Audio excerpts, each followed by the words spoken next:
आरती, इतनी बड़ी घोड़ी हो गई हो, लेकिन अकल एक पैसे की नहीं है क्या तुम्हारे पास? वो भाभी। वो की बच्ची, अब तेरे मुंह में जुबान भी नहीं है। काम बिगाड़ने में सबसे आगे, और कुछ कहो तो इनकी जुबान मुंह में गिर जाती। लीला जल्दी से कमरे में आती है आवाज सुनकर। अरे बहू, क्या हुआ? इतनी सुबह सुबह क्यों चिल्ला रही है ऐसे? इससे पूछिए ना माँ जी, ये वॉशरूम गई थी ना, और देखिए कितना गीला करके आई है पूरा फर्श। कि इतना भी नहीं होता कि वाइपर से पोंछ दो। मैंने इसे पहले भी समझाया है लाख बार, लेकिन इसके समझ में आता ही नहीं कुछ। आरती शर्मिंदा सहमी हुई खड़ी थी, सिर झुकाए। वो माफी मांगना चाहती थी, आगे कुछ कहना चाहती थी, लेकिन कमला उसे बोलने ही नहीं दे रही थी। भाभी, मैं वो सॉरी। हाँ सॉरी, बस यही तो आता है तुम्हें। पहले गलती, फिर सॉरी, फिर गलती, फिर एक सॉरी। अंग्रेज चले गए, आरती मैडम के लिए सॉरी छोड़ गए। तभी चीख पुकार सुनकर आरती का भाई राजीव अंदर आता है। उसका चेहरा गुस्से से लाल था। क्या ये सुबह सुबह इतनी चीख पुकार किस बात की हो रही है? तुम्हारी बहन है ना, ये वॉशरूम को नहर बना दिया, पानी ही पानी। और अरे पागल, वॉशरूम का पानी मैंने फैलाया है।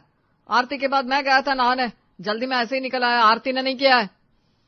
ये सुनते ही कमला का चेहरा एक पल के लिए जम गया, लेकिन फिर भी उसका एटीट्यूड कम नहीं हुआ।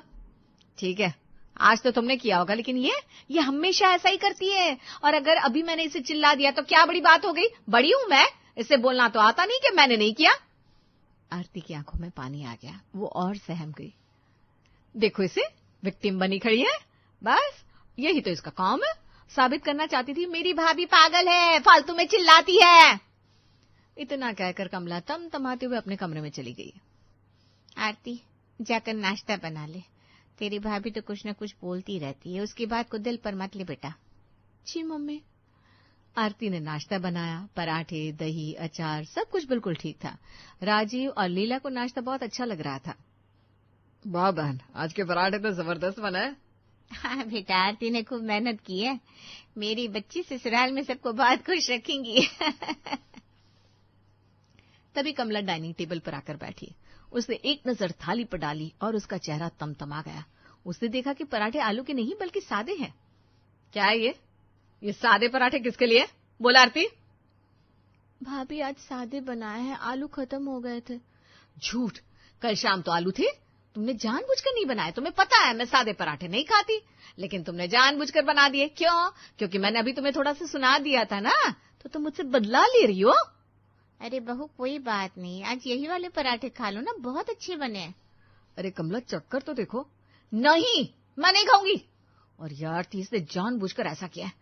इसे मेरी आदत पता है, ये मुझे सबक सिखाना चाह रही है। आप लोगों को ये बड़ी सीधी लगती है ना, बहुत चंट है, चंट। आरती की आंखें भर आई, वो बड़ी मुश्किल से बोली। भाभी, ऐसा कुछ नहीं है, सच। चुप। अब तुम मेरे लिए आलू के पराठे बनाकर लाओ फटाफट। चलो, आलू के पराठे चाहिए मुझे अभी के अभी, नो एक्सक्यूज। आरती ने मदद की उम्मीद में राजीव की तरफ देखा, लेकिन राजीव को ऑफिस के लिए लेट हो रहा था। उसने बस एक झिझकते हुए हाथ से इशारा किया। अरे कोई बात नहीं, 2 पराठे बना दो ना, मुझे जाना होगा। इतना कहकर वो चला गया। बेचारी आरती सहमी हुई रसोई में गई और 2 आलू के पराठे बनाकर लाई। वो मन ही मन सोच रही थी, मेरी भाभी मुझसे किस बात का बदला ले रही है? ये मुझसे इतनी नफरत क्यों करती है? कुछ समझ में नहीं आता। इसके बाद आरती कुछ काम से बाहर चली गई। इसी बीच कमला को उसकी जरूरत पड़ गई। आरती, अरे ओ आरती, यहाँ आओ। लेकिन आरती तो घर पर थी नहीं। लीला ने बताया कि वो बाहर गई है। बस ये सुनना था कि कमला का दिमाग खराब हो गया। जैसे ही आरती वापस आई, कमला ने उसे सुनाना शुरू कर दिया। कहाँ थी? हाँ, इतनी जवान हो गई हो, पर तुम्हें शर्म नहीं आती? कभी भी कहीं भी बाहर निकल जाती हो। जा ही रही थी तो कम से कम दुपट्टा सर पर रख लेती। कोई आशिक मिल गया है क्या जिससे मिलने गई थी? नहीं भाभी, मैं तो बस कुछ सामान लेने गई थी बाजार से। सामान? हाँ, ये बहाने मेरे ऊपर काम नहीं करेंगे, मुझे पता है तुम्हारी हरकतें। अरे बहू, जाने भी दो, अब इतना मत सताओ बेचारी को, चुप करो। सचमुच सामान लेने गई थी वो। तो मुझे बताकर जाती। अच्छा ठीक है, कोई बात नहीं। लीला ने जैसे तैसे कमला को चुप कराया। एक शाम की बात है, राजीव और आरती बैठे बात कर रहे थे। याद है तुम्हें, बचपन में फर्स्ट क्लास में सुसु कर दिया था स्कूल में तुमने? हाँ, मुझे तो याद है, लेकिन आपको याद है? आपने तो 6th क्लास में पॉटी कर दी थी स्कूल में। अरे हाँ, छी, क्या दिन था वो। अभी बताऊं तुझे, मेरे राज खोल रही है। शुक्र मनाओ, मैं आपके राज खोल रही हूँ, आपकी खोपड़ी नहीं। भाई बहन के बीच मजाक चल रहा था, लेकिन कमला ने आरती की ये बात सुनते ही अचानक घर सिर पर उठा लिया। तुम्हारी हिम्मत कैसे हुई अपने बड़े भाई को उल्टा जवाब देने की? उसकी खोपड़ी खोलोगी तुम? अरे कमला, हमारे बीच बस मजाक चल रहा था। मजाक? भाई से ऐसे मजाक? नहीं, ये बदतमीजी है। अरे भाभी, मैं मजाक कर रही थी अपने भाई के साथ। वो सिर्फ तेरा भाई नहीं है, मेरा पति भी है। अगली बार ऐसा कुछ बोला तो आरती का तू सुनते ही कमला ने गुस्से में आरती पर हाथ उठा दिया, लेकिन राजीव ने फुर्ती से उसका हाथ पकड़ लिया। कमला, बस करो, देख लूंगी तुझे। इस सारी घटना से बेचारी आरती हद से ज्यादा सहम गई। ये ड्रामा तो खत्म हो गया, लेकिन आधी रात में भी कमला को चैन नहीं पड़ रहा था।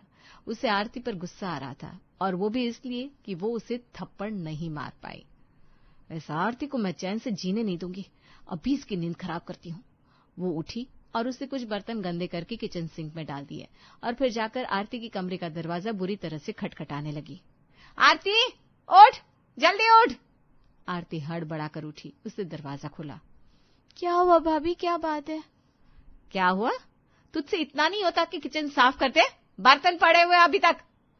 भाभी, आधी रात हो रही है, मैं सुबह धो दूंगी। नहीं, अभी करेगी तो। उठ और बर्तन धो। पर मैंने सारे बर्तन धो दिए थे, शैम्पू कहाँ से आया? मेरे है, मैंने खाना खाया है। चल धोकर रख, कोई बहस नहीं। ठीक है भाभी। बेचारी आरती नींद में जाकर बर्तन धोने लगी। फिर कुछ समय बीता और आरती के लिए संजय नाम के लड़के का रिश्ता आया। हमें तो आपकी आरती बहुत पसंद है। हमें भी संजय बेटा बहुत पसंद है। इन दोनों का क्या कहना है, पूछ लेते हैं। मुझे आरती पसंद है। मुझे भी। अरे वाह, इसी बात पर मिठाई हो जाए। हाँ हाँ, क्यों नहीं, अभी लाती हूँ। सब कुछ ठीक चल रहा था, रिश्ता पक्का हो चुका था, लेकिन कमला का ड्रामा जारी था। शादी से कुछ दिन पहले वो आरती को डीमोटिवेट करने लगी। तुम मायके में तो अभी ढंग से रहना सीख नहीं पाई हो, ससुराल में कैसे रहोगी? 2 दिन में लात मारकर निकाल देंगे वो लोग। नहीं भाभी, मैं पूरी कोशिश करूंगी अच्छे से रहने की। हाँ हाँ, देख लेना।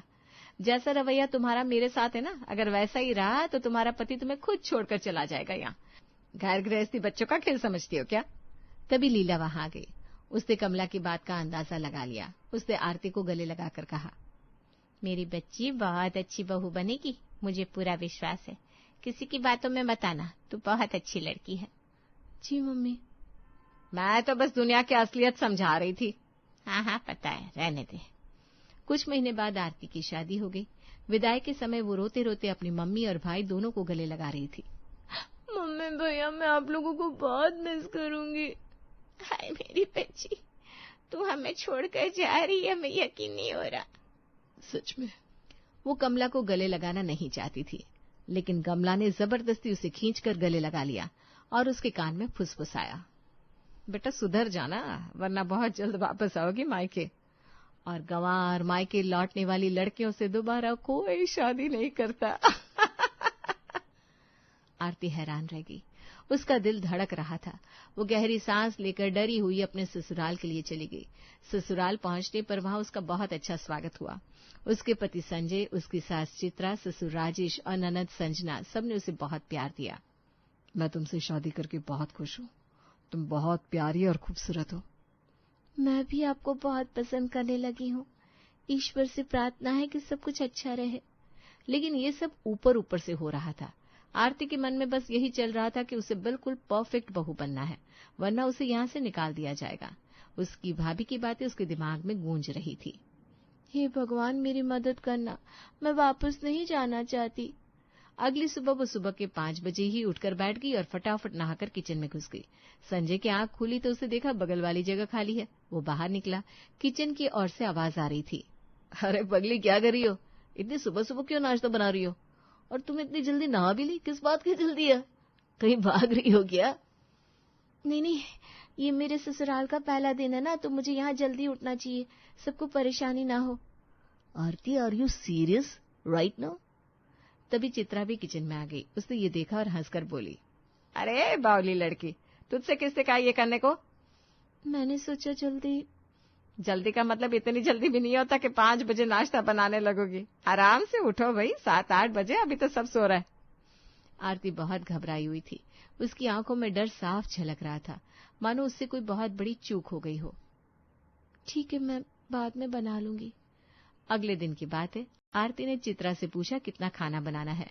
चित्रा ने मजाक में कह दिया, अरे बेटा आज तो 20 लोगों का खाना बना लो। बेचारी आरती इतनी सीधी सादी थी कि उसे समझ में ही नहीं आया कि ये मजाक है। तभी संजना भी आ गई। उसने भी मजाक करने का मौका नहीं छोड़ा। हाँ भाभी, और याद रहे हमारे यहाँ खाना एक ही थाली में परोसा जाता है, सब एक साथ खाते हैं, तो वही करना। जी ठीक है। और उसने सचमुच 20 लोगों का खाना बना दिया। दाल, सब्जी, चावल, रोटी, सब कुछ एक थाली में। ये रहा 20 लोगों का खाना एक थाली में। आरती बेचारी अपनी भाभी के चक्कर में इतनी सहमी रहती थी कि वो ये भूल चुकी थी कि मजाक क्या होता है। थाली में इतना खाना देखकर उसके सास, ससुर, पति और ननद सब बुरी तरह से हंसने लगे। अरे यार, मम्मी ने तुमसे मजाक किया और तुमने सचमुच 20 लोगों का खाना एक थाली में बनाकर रख दिया। क्या है ये? बहू तो कमाल निकली भाई, 5 गुना खाना बना दिया। हे भगवान, ये क्या कर दिया मैंने, मजाक करके गलती कर दी। ओहो, मेरी भाभी कितनी सीधी हो आप।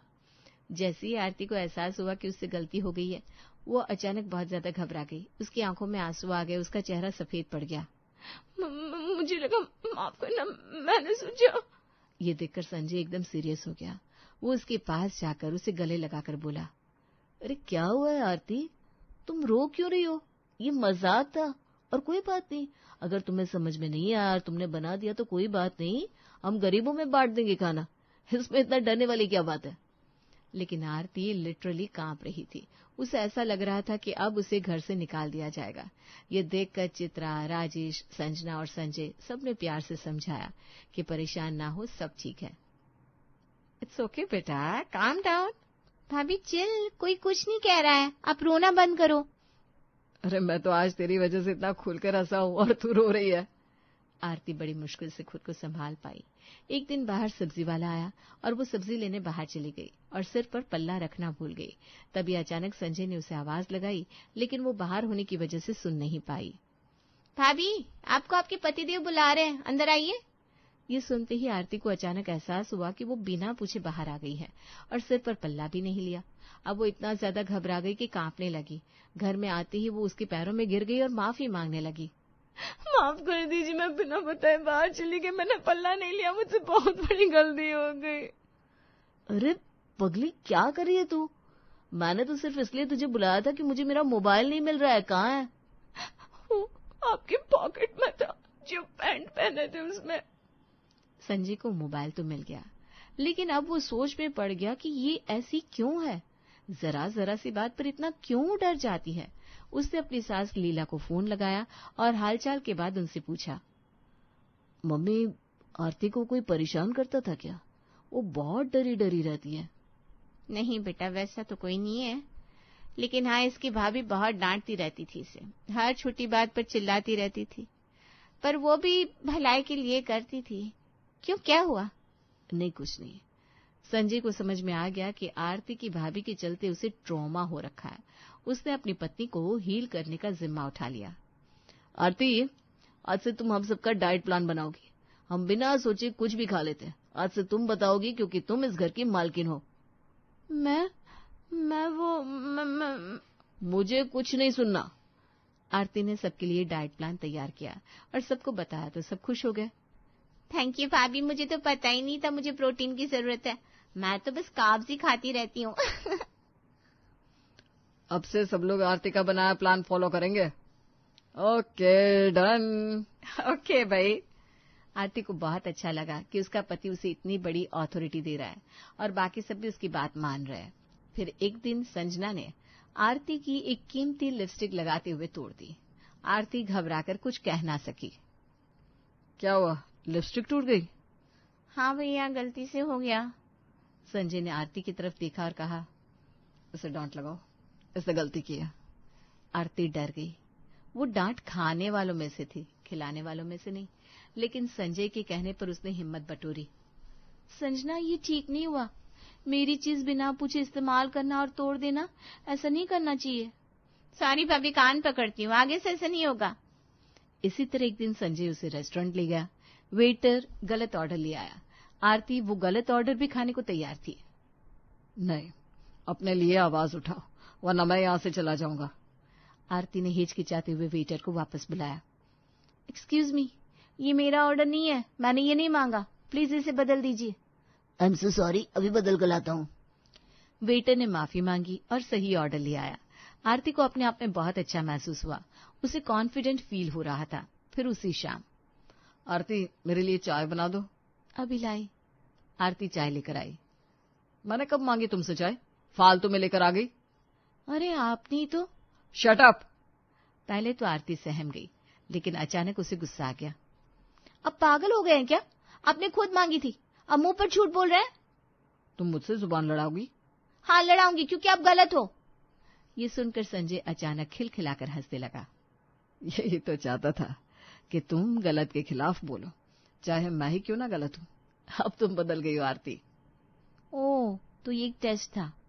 Thank you so much for making me confident. अब हम कल तुम्हारे मायके चलेंगे। संजय अगले दिन आरती को उसके मायके लेकर पहुंचा। कमला ने आरती को देखते ही ताना देना चाहा। क्या हुआ, तुम्हारा पति तुम्हें छोड़ने आया क्या यहाँ? मैंने कहा था ना। लेकिन आरती ने उसे बीच में ही रोक दिया। उसकी आवाज में अब डर नहीं था। भाभी, आप बहुत बड़ी गलतफहमी में जी रही हैं। आज मैं आपको साफ साफ बताना चाहती हूँ, आपकी डांट और धमकियों ने मुझे डरा दिया था, लेकिन मुझे एक बेहतर इंसान और एक बेहतर पति मिला है। अब मैं वो डरी हुई लड़की नहीं रही।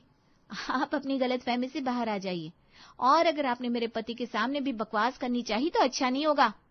कमला हैरान रह गई, लेकिन लीला और राजीव खुश थे। मेरी बच्ची, तुम सचमुच बदल गई हो। मुझे तुम पर गर्व है बहन। अब आरती खुद पर भरोसा करना सीख गई है। Sorry Aarti. It's okay. अब मेरे पति के लिए नाश्ता ले आइए प्लीज। Thank you. कमला शर्म से सिर झुकाए किचन में चली गई और सब आरती को गर्व से देखने लगे।